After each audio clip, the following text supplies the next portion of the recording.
আমি একটু টমেটো দিয়ে দিচ্ছি এটাতে। টমেটো, ঠিক আছে।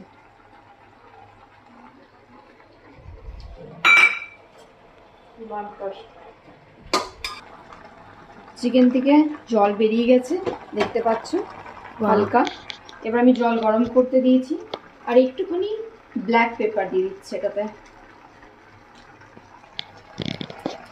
এটা আমরা লাস্টে না, এটা একটু হ্যাঁ ঝাল করার জন্য।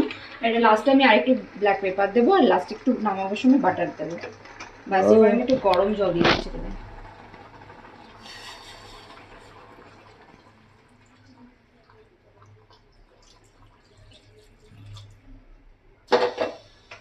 আমি জল দিয়ে দিয়েছি, জল দিয়ে এবার ভালো করে এটা 2টো সিটি মারবো।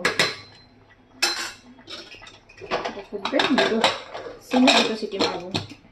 আর আমি এই চিকেনটা করছি 500 গ্রাম।